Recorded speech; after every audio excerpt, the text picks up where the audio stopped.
ऐतिहासिक व्यक्तित्व एवं ऐतिहासिक स्थल। श्रृंगबेरपुर। प्रमुख तथ्य।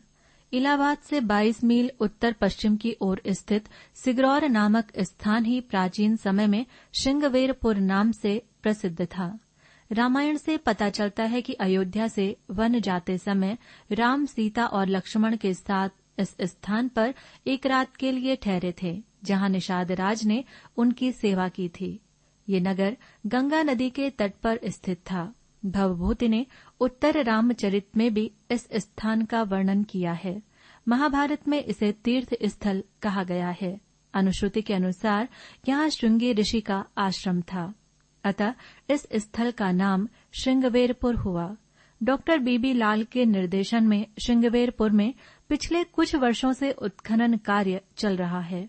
यहाँ से प्राप्त अवशेषों से नगर के प्राचीन वैभव पर प्रकाश पड़ता है। श्रृंगबेरपुर में धरातल से लगभग 10 मीटर की ऊंचाई वाला एक विशाल टीला है, जो गंगा के किनारे किनारे 1 किलोमीटर तक फैला है। इसका काफी बड़ा भाग नदी के कटाव में क्षतिग्रस्त हो गया है।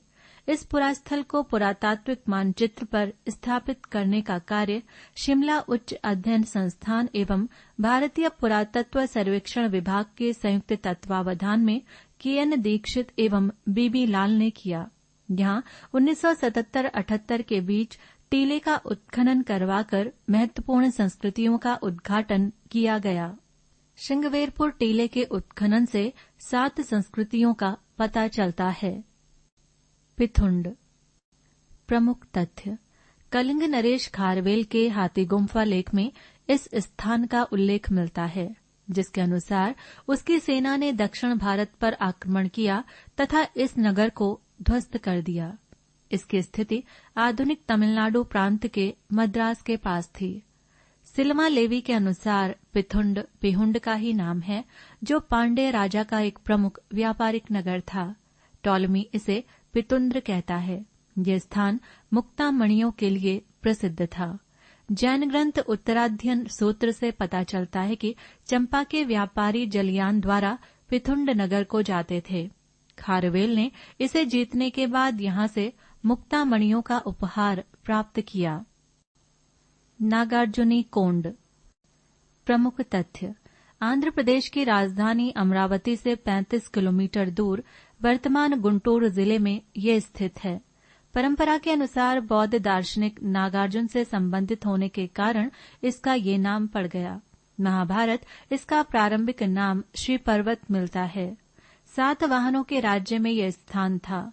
सातवाहन नरेश हाल ने श्री पर्वत नागार्जुन के लिए एक विहार बनवाया था। यहाँ वे जीवन पर्यंत रहे, जिससे ये स्थान नागार्जुनी कोंड नाम से प्रसिद्ध हो गया। सातवाहनों के पश्चात इस क्षेत्र में इक्ष्वाकु वंश का शासन स्थापित हुआ। उनके समय में आंध्र की राजधानी अमरावती से हटकर नागार्जुनी कोंड में आई तथा इसे विजयपुरी कहा गया।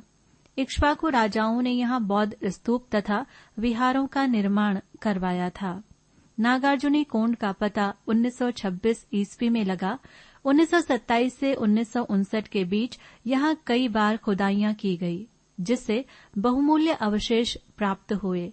एक महास्तूप तथा कई अन्य स्तूपों के अवशेष मिलते हैं। कई ब्राह्मी लेख भी प्रकाश में आए हैं। महास्तूप गोलाकार था। इसका व्यास 106 तथा ऊंचाई 80 के लगभग थी। भूमितल पर 13 चौड़ा प्रदक्षिणा पथ था, जिसके चतुर्दिक वेदिका थी। यहाँ से बुद्ध का एक दंतावशेष धातु मंजूषा में सुरक्षित मिला है। महास्तूप के अतिरिक्त कई छोटे स्तूपों के अवशेष भी यहाँ से मिले हैं। सबसे छोटा स्तूप 20 के व्यास का है।